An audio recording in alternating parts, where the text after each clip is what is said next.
Hey y'all, welcome back to another video. As you can see, I'm in my work fit. I just got out of work, but I'm doing this for y'all. So yeah, just don't mind the work fit, I guess. I got too hot. So today's video is going to be romantic chemistry versus the correct timing. Honestly, I think this has happened to all of us at some point. You meet someone who feels so perfect for you, they understand you, they compliment you in every way. Your connection is undeniable. It's soft, it's safe, it's electric. But life, timing, healing, whatever it was, got in the way.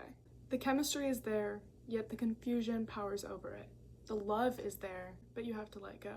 Today's video is going to be about just that. Because sometimes love isn't the problem, readiness is. There's something called divine timing, and it's defined as the belief that events, opportunities, and blessings happen at the perfect moment, as orchestrated by a higher power or divinity itself. Sometimes a deep connection can make us forget what's meant to come for us in divine timing, and this sort of thing can be extremely hard to swallow.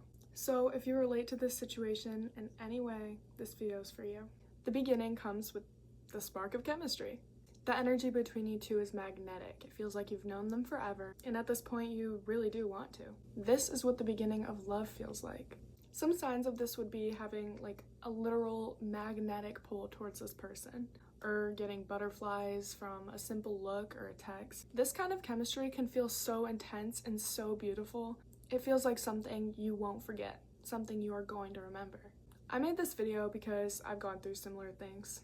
And I've unfortunately realized that chemistry does not equal longevity. So what even is bad timing, by the way? This sort of thing can look like when one person's still healing. Also, long distance logistics. This can work for some people, but the majority of us need that proximity to feel ready. And finally, clashing life stages and our goals. Timing is about the readiness between two people. Finding who you believe to be the right person at the wrong time hurts like hell. But often what comes from this is recognizing that love isn't just about meeting the right person, but instead about becoming the version of yourself that is ready to meet your person. Then what happens when you have chemistry but not timing, or you have timing but not chemistry? The truth is, sometimes a relationship can bloom without all of these needs, but chemistry without timing leads to heartbreak, longing, and almost. Timing without chemistry can be more enticing because it comes with stability, but in the end, there's no spark. Unfortunately, you need both chemistry and correct timing for love to be sustainable and fulfilling. Personally, I've come to understand that chemistry is the most important part to me. Stability is of course important, but I'm someone that loves to be excited and emotionally aroused. And without that, I tend to get bored in situationships or relationships, which leaves me with like a sense of guilt because why don't I like this person? They're so perfect. They're everything I've been wanting. When in reality, a person can want more than they realize. Self-discovery is also very important in love. But when this sort of misaligned timing comes about, you need to learn how to cope with it. This timing happens all the time, not just with people. Dealing with any sort of bad timing requires love and strength for yourself. In times like this, I find myself having a lot to say, so I tend to turn to journaling or anything that lets me express what I'm feeling inside. If you're unsure where to start, I honestly recommend talking to your ChatGPT bestie.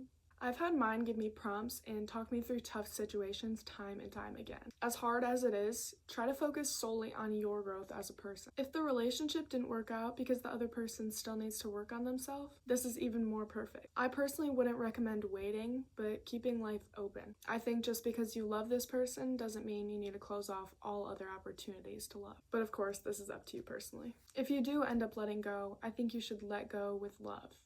Like the love that you grew for them. Never ever let go with bitterness. Remember that anything can happen, and this person could come back within true divine timing. Something also worth recognizing is that grief over something that wasn't completely yours is still valid grief. Grief over almost is still real grief. Part of the healing process is validating your own feelings. So, in conclusion, please trust in your divine timing. Realize that God, the universe, whatever divine being you choose to accept, will bring everything that is meant for you in the timeline it is supposed to be in. If something isn't meant for you, it will pass you by. And if it's already missed you, that just means it's not meant to be yet. What is truly meant to be can still come back to you. In the meantime, continue to focus on being your highest self. Truly, if you've ever had to let go of someone because the timing wasn't right, I feel for you. It's a special, different kind of heartbreak, but it doesn't mean the connection wasn't real.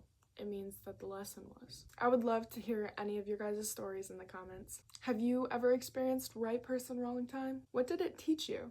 Let's talk about it. I'd love to hear what you have to say. If this truly hit home for you, don't forget to like, comment, and subscribe. We are going together over here. You are loved, you are cared for, and you are becoming who you need to be in divine timing. Until next time, bye babes.